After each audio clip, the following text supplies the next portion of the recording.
Hey friends, it's your boy SVH coming at you with today's bowl of Saki by Hazrat Inayat Khan for June 25th. Through motion and change, life becomes intelligible. We live a life of change, but it is constancy we seek. It is this innate desire of the soul that leads man to God. Yeah, so if we break this down, through motion and change, life becomes intelligible. So, what this really breaks down to and alludes to is that you have to experience life. And so, if you're sitting just looking out the window your whole life and you never leave, you're sitting at the front table and you're looking out the window, you're going to see, maybe some change in the weather. You're going to see some birds fly by, trees going in the wind, but you're never really going to experience the full essence of life because you're not out in it experiencing it, right? So same thing if you're sitting at home and you're playing video games or you're watching TV all the time or you're always on Netflix and chill, mode. You're not really experiencing what there is to experience in life, and life is therefore less intelligible. So through motion and change, which is what I equate to experience, is intelligible. Life becomes intelligible. We live a life of change, but it is constancy we seek. So life is always changing. Things around us change.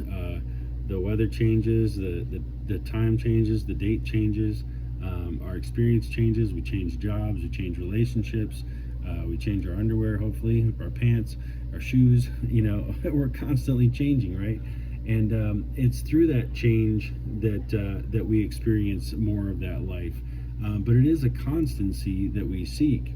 We're always looking for some constant thing that we can always connect to, right? So that is that yearning of the soul, longing to return to its natural state, which is a realization of the higher self within.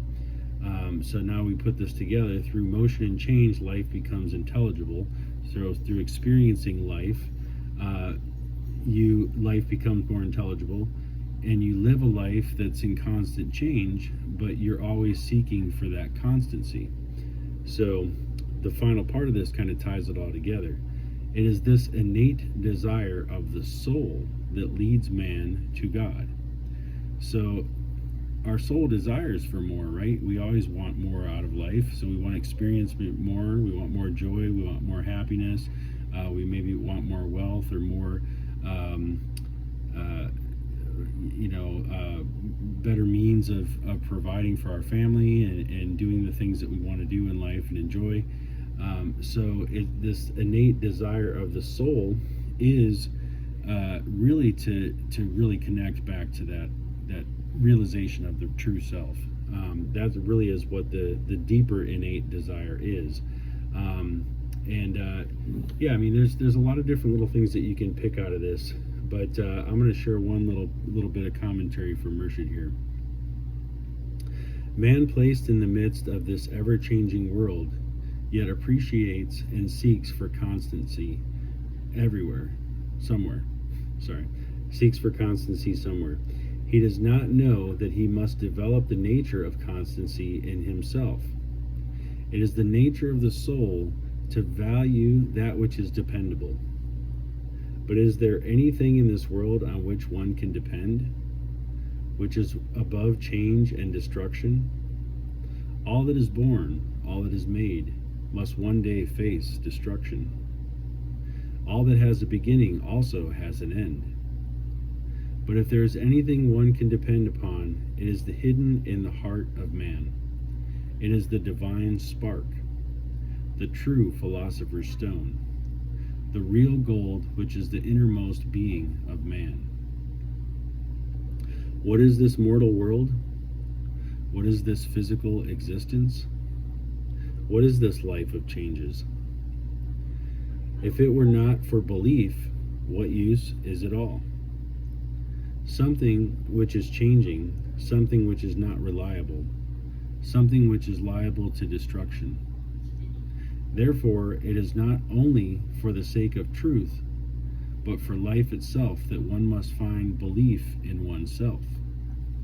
Develop it, nurture it, and allow it to grow every moment of one's life, that it may culminate in faith. It is that faith which is the mystery of life, the secret of salvation.